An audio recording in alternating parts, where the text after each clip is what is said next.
Give yourself a raise to supersize your business. Sharon Horn-Elstrom here. Our topic today is to give yourself a raise.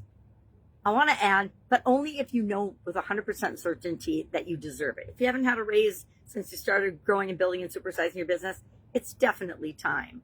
And I also think that it should be merit-based. If you are not building and growing and supersizing your business, should you really take a raise? Always keep in mind, not necessarily what it looks like to other people.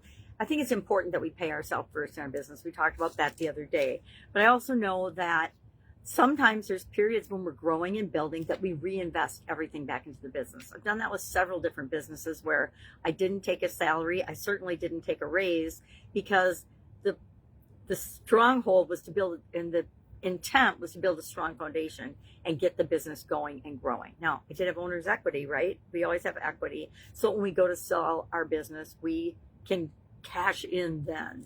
But too many builders and owners and operators that I meet are just sacrificing their own life and lifestyle, both in time and money and energy and other resources.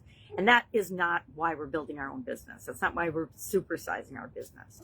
So today's topic is all about knowing your worth, honoring that, and taking care of yourself and the reason that you started your business in the first place.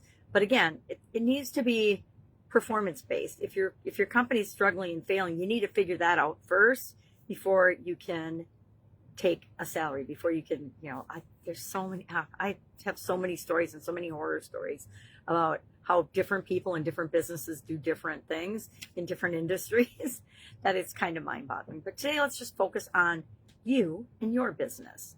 So we need to ask ourselves, and the reason we want to do this is we need to always be giving ourselves and everything and everyone around us the understanding that we are worthy. We are worth what we put into something.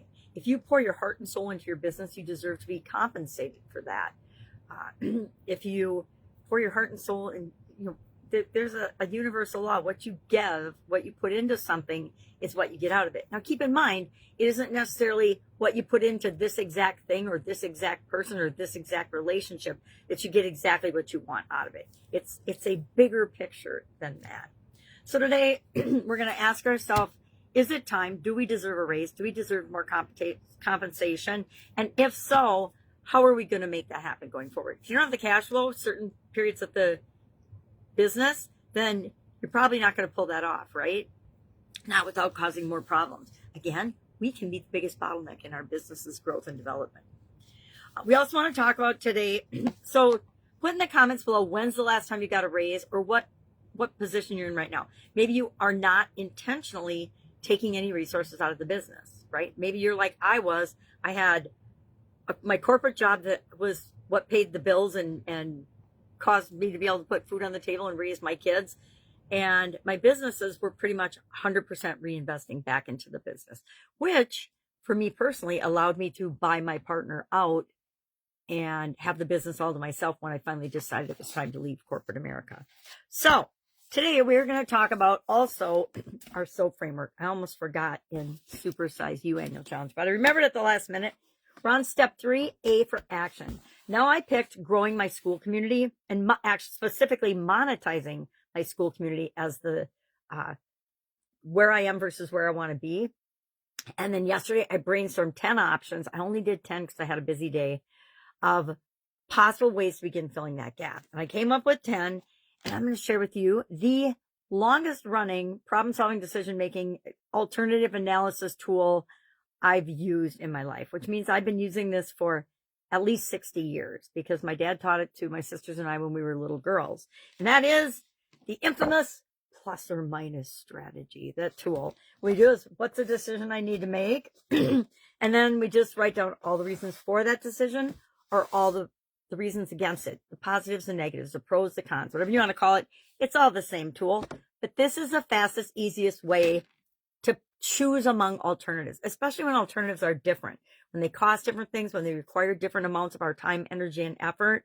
We want to have a quick and dirty way to analyze those alternatives, pick one fast, and immediately take action and implement that, or that action step, that alternative, that option we decided to act upon, so that we can see, is it going to work or not? Is it the right action or not?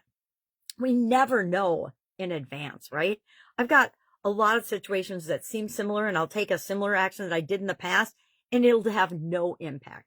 Other times I'll take an action that didn't work for me before. I'll do that in this situation and I'll get incredible results. That is the nature of life, the beast. We can't possibly think of all of the ramifications of every option that we have, but we can make a quick and dirty list and then choose. So I picked my top 5 to analyze. Mine is hire expert help. Just do it. Like Nike says, just do it. Just do what you know to do already. Because the truth is, we always already know what to do. We just don't give ourselves permission to do it sometimes. Study and implement, take a course, model other communities, which is what I've been doing. Okay, I've been working on this a little bit. And then act and adjust, just do it, and then act and adjust, and let's go. Let's get something going with that, which is probably going to happen today. All right, so plus and minus. So I'll take, and what are all the advantages to hiring somebody to help me do it? What are all the disadvantages to hiring somebody to help me do it? And I'll do that for each alternative. Pick one and take action on it today. So say that is the option that I decide I'm going to use. I'm going to find that person, contact that entity, person, group, whatever, consultant today to get them to help me ASAP, right?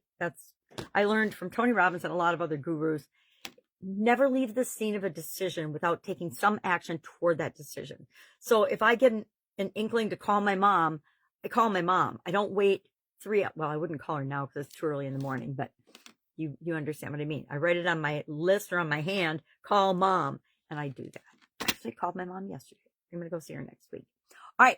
If I can help you with this in any way, if you want a write-up for each of these days, put write-up in the comments below and I will start providing those. I actually do one, but since I'm legally blind, I can't see them, so I don't use them. But if it would be a helpful tool for you for the challenge, just let me know and I will start including them in the comments for each day of the challenge underneath this video. All right. Put in the comments below, when's the last time you paid yourself more? Or if never, maybe you've never taken any money out of your business yet. Depends where you are in your personal development and growth of your business. All right. Have an awesome day. Any questions, ask. Otherwise, I will, of course, be with you tomorrow.